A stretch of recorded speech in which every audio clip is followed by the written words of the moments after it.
Okay guys, this video I'm going to do some knot tying techniques. Um, First one I'm going to teach you how to do is called a bowline. Basically this is a loop that doesn't slip. You start out with your rope here, you take the end of it, you make a loop. You want it to be kind of small. And then the second loop is going to be the size of the loop that you are trying to tie. Then you take your tip, called the bunny, and the bunny comes out of the hole, around the tree, and back into his hole, like that. And then you pull it tight, and there's your bowline. Won't slip, won't tighten up so tight you can't get it out when it's wet, and when you want to get it out, this is how it was when you tied it. If you look at the back side of it, this is called the spine. You just break the spine and pull it out like that. Second knot.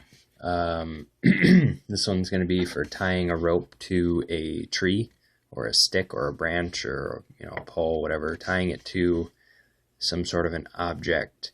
It's called a clove hitch. What you're going to do is go over, and then you make an X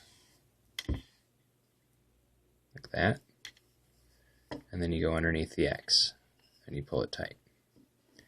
Now this one does come out, it does slip. I personally don't care for it. A better way to do it would be to do, I believe it's called a Miller's hitch. You make your loop around, and then you do an X, and then you do a second X, like that. And then you tuck it underneath both of them, like that. The reason I would do that over top of a clove hitch is because this one doesn't come out. It doesn't slip. It's a lot more sturdy of a knot. Say you wanted to tie two pieces of rope together, same diameter. Well, let's see here. All right. You can do several options here. I recommend you do a square knot. Take your two different pieces. Just go left over right, right over left. It's called a square knot. Basically, you end up with both your tips on the same side, and this one doesn't come out, won't slip, things like that, as long as these are the same diameter. If you change the diameters, it won't work. Also, this is easily confused with what's called a thieves knot, which looks like this.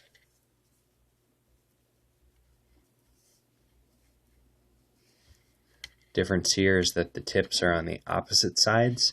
This knot will slip. I don't recommend you use this. So always do right over left, left over right. Or you can do left over right, right over left. It doesn't really matter. But you want your tips to be on the same side, and you have to make sure it's the same diameter rope. Now if it's different diameter ropes, we'll say that the white one is bigger. You make a loop in your white one, and then you go through, around, and then you tuck it underneath like that. That's called a sheet bend. Different diameter ropes, this works really well. You want your smaller diameter to be the green one, where it's got the loop in it, or it's got the overhand knot in it, and the bigger one is just going to have a loop. This one won't slip either. If you're worried about it slipping, just throw an extra loop in it. Just throw an extra revolution in it, and then tuck it in. That won't come out. If you want to tie something, say you want to tie a knot, a loop that you can adjust it but it doesn't slip by itself. Like for example on a tent line. This is called a taut line. Make your loop. You go 1, 2. Now, some people say just do 2. I personally always do 3. It seems to work better that way. You have 3 rings. Then you go over top of this piece here, around that way, and tuck it through, kind of like a half hitches type knot. When you pull this tight, it puts a torque. It's kind of hard to show it without hooking onto like a tent stake or whatever, but it'll put a torque here, and it'll turn this just enough that the knot, you can slide it with your own hands, but the rope itself will not. It won't slide itself down, basically. It's a handy knot to know, especially like for, if you're doing a tent tie down type of a deal. It's just a handy knot to know. You're not going to need it as much as the other ones, but you might need it. If you want to tie say you wanted to tie 2 posts together or 2 sticks, you would use what's called a lashing. 90 degrees, like this, would be a square lashing. Diagonal lashings would be non-90 degree angles. A round lashing would be if you wanted 2 posts together. This would be good if you lay them out this way and you want to make one longer. And you can actually use a variation of a round lashing to make a tripod. You put a third piece over here, and tie it, and then they'll all spread out, and the third one would be going that way. And they spread out kind of like a tripod with sticks, but that you lean up, but this is more sturdy. So anyways, if you want to do a square lashing, you start with a clove hitch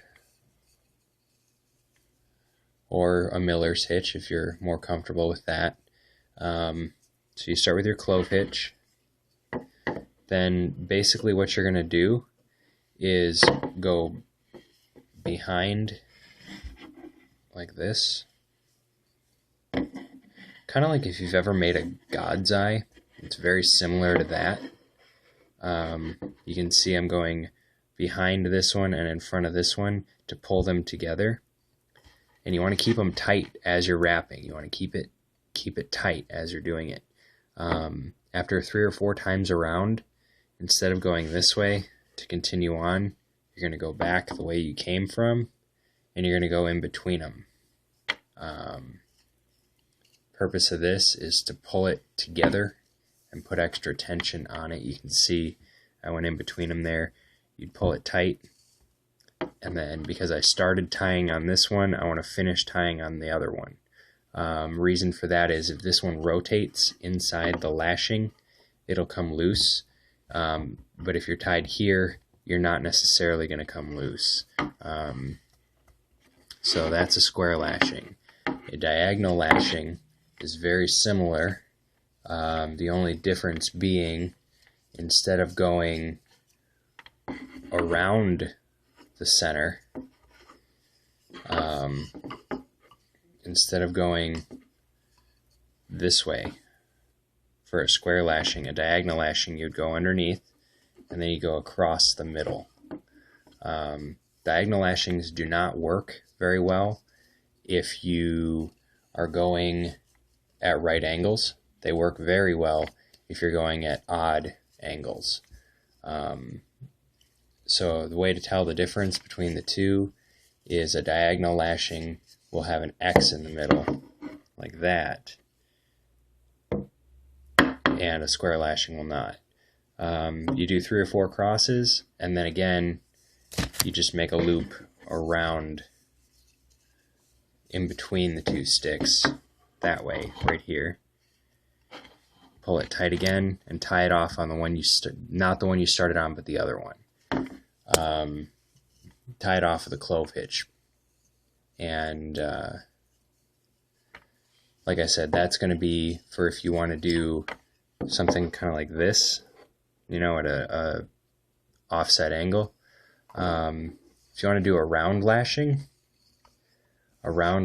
is going to be basically like this. You put your posts together, the end of one and then the start of the other fairly close together, and you basically just wrap really tightly around them like this. Now, I've seen it where people will wrap all the way like that, and then they'll have 3 or 4 wraps around just this one. I don't know that that's necessary. You want to keep these as tight as you possibly can, and you want to keep them all together like this and right up against your knot as well. And then you want to tie another clove hitch on this piece here. When you do it far enough, it stops it from having sort of a wiggling motion, especially when you pull it tight. You know, you can see here just by these couple, it's not easily moving around.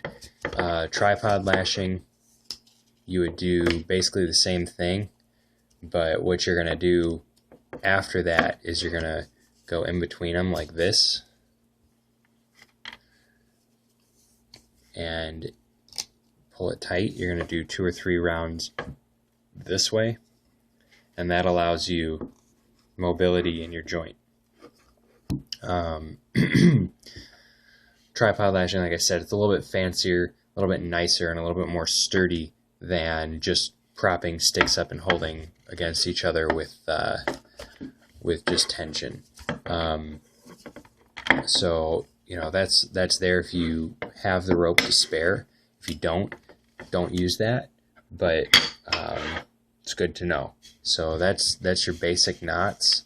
There are a bunch more, obviously, you can do, but those ones will get you by in pretty much every situation. Thanks for watching my video.